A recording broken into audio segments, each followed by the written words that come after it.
최근에 금리 인상되면서 저희가 말씀드린 게 있었죠. 금리 인상에서 문제가 되는 것은 대출금리 올라서 힘들어진다. 0.25%포인트밖에 안 올랐으니까 버틸 수 있다. 이런 이야기 하고 있는데, 문제는 금리 인상이 시작하면은 한 번으로 보통 끝나지 않고, 특히 이번에는 경제 위기로 인해서 금리를 급격하게 내렸기 때문에 그만큼은 적어도 금리를 다시 올릴 거다. 첫 번째. 그리고 또 한 가지는 뭐예요? 대출 받은 사람만 생각하지 말고 자금이 예금이나 적금으로 몰리면서 투자 수익률의 기대값이 예적금이랑 비교해 봤을 때 그렇게 매력적이지 않다. 그렇다면 조금 더 안전한 예적금으로 이동할 수 있겠다. 이렇게 두 가지 말씀드렸었죠. 그래서 지금도 그런 이야기들 나오고 있죠. 보면 어때요? 지금 금리 인상됐습니다. 8월 26일부터 꺾이지 않는 B2 하면서 금융당국이 가계대출과의 전쟁 선포라고 이야기했죠. 자, 크게 두 가지 말씀드렸어요. 물가하고 가계부채. 부동산 값을 잡겠다, 주식값을 잡겠다, 이게 아니라 이것 때문에 가계부채가 급증하니까 은행권이 위험하다. 예전에 리먼 브라더스 사태 같은 경우도 무분별한 대출로 인해서 은행권이 부실이 높아졌죠. 우리나라 연체율 되게 낮은데? 연체율 낮은 게 아니죠. 연체율이 숨어 있죠. 뭐 때문에? 원금 상환율에 이자 상환율에. 그러니까 부실률이 보이지 않고 있을 뿐이다. 말만 그렇지 자영업자들 지금 같은 거리두기 1년 있으면 90% 이상이 폐업한대요. 그리고 좀비 기업도 굉장히 많죠. 그런 상황이다. 그러면서 뭐 들어간 거예요? 일단은 대출 중단. 농협으로부터 시작해서 먼저 간 거죠. 그래서 농협 같은 경우는 주담대 전세대출 전면 중단하고 주택대출 중단, 대출 중단 이런 것들 계속 퍼져나가고 있죠. 어디까지? 지금 보험이나 증권, 그 다음에 카드사까지. 앞으로 계속 막힐 겁니다. 왜? 은행에서는 리스크를 본인들이 떠안을 필요가 없죠. 특히 은행이 리스크를 다 떠안아서 은행이 무너지면 어떻게 돼요? 피해는 B2 한 사람들 뿐만이 아니라 선량하게 예금했던 사람들까지 피해를 볼 수 있다. 그러니까 예금을 더 확보하고 대출을 억제하고 있다. 이렇게 보시면 되겠죠. 9월 2일까지 얼마나 늘어난 거예요?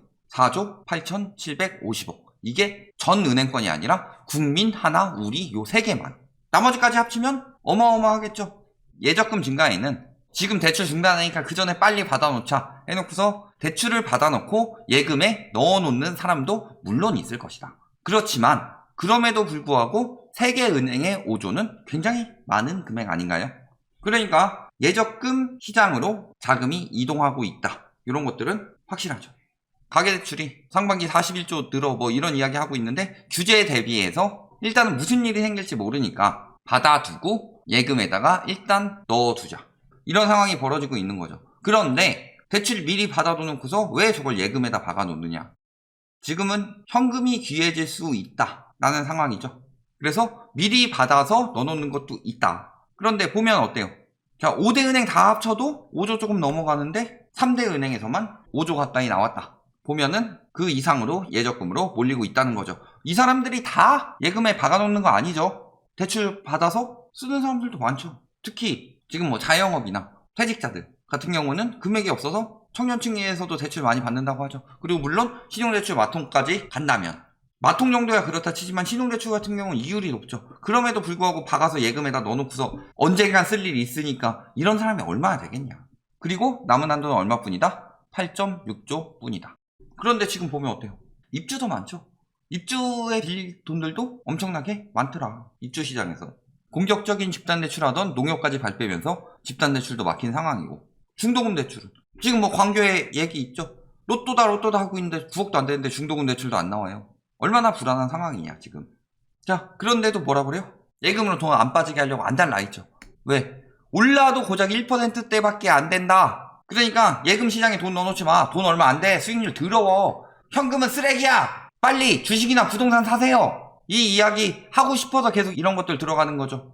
그러면서 대출만 올라가고 예금은 안 올라간다. 예금으로 돈 안 빠진다. 안 빠질 거야. 이런 식으로 자꾸 여론을 만들려고 하는데 1%다 아니다가 중요한 게 아니라 핵심은 뭐예요? 은행 어차피 예금은 달리기 때문에 위험하죠. 짧게 굴리면 된다. 지금 보면 어때요? 예대 마진 커지고 있죠. 은행권이 예금금리 소폭 대출금리는 큰 폭 올라요. 예를 들어서 예금금리 이제 1%대라니까 이렇게 올랐고 대출금리 2에서 3%로 올랐다. 근데 100만원 빌려가지고 100만원 예금 들어오고 대출이 80만원 나갔다. 그랬을 때 예금리 1% 올리면은 0.5만원에서 1만원으로 오르는데 대출은 2에서 3%로 오르면 어떻게 돼요? 1.6에서 2.4. 요거 오르는 폭보다 요거 오르는 폭이 더 크죠. 그렇다면은 대출 좀 맞고 예금 좀 더해도 은행의 수익률은 줄어들지 않을 수 있다라는 거죠. 자, 그럼에도 불구하고 뭐라 그래요? 특판 안 나온다. 대출 규제 때문에 나오기 어렵다. 예대 마진이 올라갔고 은행은 현금을 확보해야 하는 상황이에요. 그렇다면 특판이라도 해서 해야 되죠. 그런데 나오기 어렵다. 대출 규제 때문에. 왜? 마진이 없으니까. 특판 내가지고 고금리로 해주고 대출 빌려주면 은행이 남는 게 없는데 이런 식으로 지금 계속 여론을 부추기고 있죠. 근데 특판 없어요? 아무리 봐도 특판, 적금, 7%대 적금 물론 특판이죠. 10%대 적금 등장 이거 다 특판이죠. 연 10% 특판. 특판이란 말 안 써있으면 특판이 아닌가요? 은행에선 지금 예금 확보하려고 혈안이 되어 있다. 왜? LCR 맞춰야 되죠? 방법은 두 가지가 있어요. 예금을 늘리든가 은행채를 늘리든가. 근데 은행채를 늘린다고 생각을 해봅시다. 빚이 많은 은행이에요. 저 은행은 예금 확보 못해서 빚으로 유동성 커버리지 비율을 맞췄다. 예대율도 빚으로 맞췄다. 그래서 빚으로 자금 확보해서 맞춘 거다 라고 해봅시다. 그 은행이 신뢰가 가요? 우리나라야 뭐 선택지가 없어서 한다고 칩시다. 그냥 뭐 이 은행이 더 좋으니까 뭐 주 거래 은행이니까 이런 거 말고 외국에서 봤을 때 저 은행의 신용도가 높냐 낮냐. 그런데 지금 얼마 마련해야 된다고 그랬어요? 유동성 커버리지 비율 맞추려면 30조 이상 마련해야 된다고 하죠. 그런데 은행채 막 30조씩 뿌려봐라. 우리나라 은행 신용도 작살나지. 예금을 맞춰야 돼요. 물론 얘네들은 미끼 상품이죠. 왜? 대출이자 3, 4% 되는데 그리고 지금은 외환자금이 들어오고 있는 상황이지만 외환자금이 빠지게 되면은 더 많이 맞춰야 돼요. 그러니까 뭘 늘려야 된다? 예금을 늘리는 게 신용도 높이기가 좋다. 이 은행은 자금 확보가 확실하다. 물론 이렇게 못 내주죠. 대출금리가 3, 4% 되는데 10%씩 내주면 은행이 예대 마진 오히려 마이너스인데 어떤 사람들한테 해줘요? 이것도 대부분 뭐다? 많아봐야 한 2% 정도에서 플러스로 우대금리 들어가는 거죠. 보통 이런 수순으로 들어가긴 하지만 우대금리가 저렇게 붙는다는 것 자체가 특판이죠. 근데 무슨 특판이 없어요. 자, 예적금 추이 봅시다. 그래서 예적금이 늘어나고 있는데 지금 줄어들고 있죠. 왜 줄어들어요 이거 한국은행에서 뽑았는데 예적금 늘어났는데 엄청 감소했네. 5월까지밖에 안 남아서 그래요. 집계가. 그런데 잘 보셔야 될 거, 리먼 터지기 전에 어떤 일들이 있었죠? 예금은 슬금슬금 느는데 적금이 급감하죠. 왜? 적금 모아가지고 적금 모은 거 해약해서 집 사야 되니까. 그런데 터지기 직전부터 어떻게 나오는 거예요? 예적금이 확실히 늘어나기 시작하죠. 그러다가 언제부터? 저희 초이노믹스 이야기하면서 2014년부터 문제가 생긴다고 그랬죠. 그래서 완화책이 계속 나왔고 상승세가 2013년부터 시작이 됐죠. 엄밀하게 말하면. 그리고 상승세가 폭발한 것은 2015년부터고. 그러니까 어떻게 돼요? 상승세 나오기 시작하니까 다시 쭉 빠지기 시작하죠. 자, 근데 언제 다시 예적금이 쭉 늘어나냐? 2019년에. 그러니까 원래 2019년에 떨어지는 게 맞았다. 그런데 무슨 일이 생겨요? 코로나로 인한 저금. 다시 집 산다, 대출 받아서 한다. 뚝 떨어졌죠. 그런데 어떻게 되는 거예요? 지금 상황에서 이게 다시 올라가고 있는 거죠. 그렇다면은 어떤 시기를 맞게 될 것이다? 답은 뻔하다는 거죠. 돈의 이동 통로를 보면 나온다. 그래서 저희가 2019년에 무슨 얘기를 했냐? 2019년에 막판에 그거 나오는 거 오버슈팅 현상이다. 그래서 2019년 오버슈팅이 금방 끝날 수밖에 없는 상황이었는데 무슨 일이 생겼어요? 코로나 터지면서 금리 엄청나게 내려버렸잖아요. 무슨 핑계예요. 오버슈팅 현상이라고 이거 다 나오는데 저희 2019년에 초창기에 올린 서울 아파트 이야기가 나와요. 오버슈팅 현상이라고 지금. 그런데 어떻게 됐어요? 금리를 내려버리니까 오버슈팅이 아니라 진짜로 막 사람들이 다시 돈 빼다가 부동산 사고 주식 사고 코인 사고 그랬죠. 그런데 지금 얘네가 다시 회복되고 나서 무슨 일이 일어났어요? 리먼 때 집값 대폭락. 왜?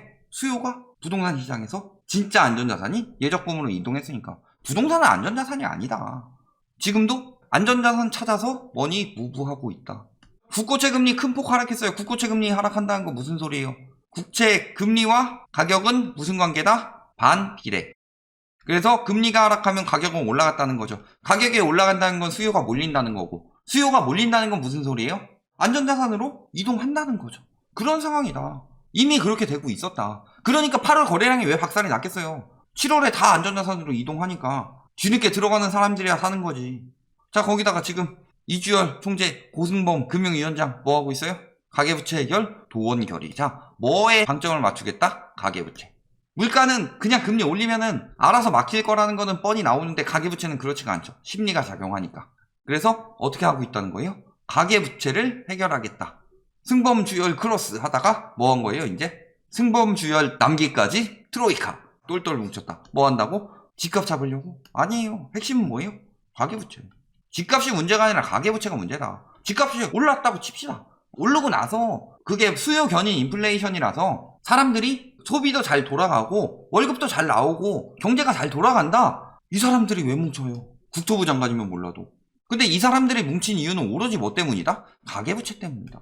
저금리 유동성 때문에 올랐다는 이야기 많이 하죠. 전문가란 작자들. 그러면은 사실 유동성 장세는 아닌데 금리 낮아서 빚으로 올렸다는 거죠. 부채를 막아버린다. 어떻게 되겠어요? 왜 대출 중단이 들어가는데? 은행권에서 알아서 결정하는 거죠. 그리고 금융권에서 뭐 하는 거예요? 예대율, 그 다음에 뭐 유동성 커버리지 비율 이런 거 바젤 3만 정확히 적용하면 된다. 그러면 끝나죠. 그리고 뭐라 그래요? 지금 0.25% 올려봤자 집값 안 떨어진다 이런 이야기를 하죠. 그러니까 뭐라 그랬어요? 가계부채 둔화시키려면 1% 인상의 효과. 전문가들은 이런 이야기 하죠. 그러면 어느 정도? 1.5% 이상은 나온다. 기준금리. 그런데 기준금리 올리기 전부터 이미 시중금리는 어디까지 올랐어요? 과거 1.75%대일 때까지. 그리고 이야기했지만 바젤3 맞춰야 돼서 은행채 계속 늘어나죠. 은행채 늘어나면 금리 당연히 오르죠. 예적금 금리 올리면서 더 확보하려면 시중금리 더 오르죠. 그런데 무슨 선제적 반응 해가지고 시중금리 얼마 안 오른다 이딴 개소리가 나오냐. 결론 뭐예요? 첫째, 물론 예적금 엄청 늘었는데 저희도 그냥 떼고 유리한 얘기만 하면 돼요. 하지만 저희가 그런 사람들 깠죠. 그래서 저희는 불리한 지표도 다 이야기를 한다. 물론 이 예적금 늘어난 거에는 뭐도 있다? 선제적 대출 받은 사람들 일부는 있다. 그래서 그 5조가 다 오로지 부동산으로 갈 돈이 다 예적금으로 몰렸다 이렇게까지 말할 수는 없다. 다만 그래도 예적금이 증가 추세에 들어가고 있다. 그 다음에 예적금이 동시에 급증하는 경우 결국에는 이게 집값에 영향을 갖다는 거죠. 그리고 지금 그런 상황이 벌어지고 있고 거기다가 대출 유동성은 이거 뭐 정부 정책이니 이런 거 관련 없이 금융업계에서 정책으로 막을 수밖에 없는 상황이다. 그런데 집값이 어떻게 계속 오르냐. 예적금 돈 몰린다. 무슨 뜻인지 잘 보셔야 되겠죠. 부동산 안전자산이라고 하는데 실물이 있다고 해서 절대 안전자산 아닙니다. 실물이 있다고 무조건 안전자산이라고 보는 것 자체가 잘못된 시각이에요. 안전자산은 변동성이 적어야 하죠. 그런데 자금이 안전자산으로 몰리고 있다. 그 중에서도 가장 안전한 예적금으로. 요거는 어떤 것을 시사하는지 앞으로 위험자산 등 여러가지 자산시장이 영향을 받을 수밖에 없다. 요거 꼭 알아두시기 바랍니다.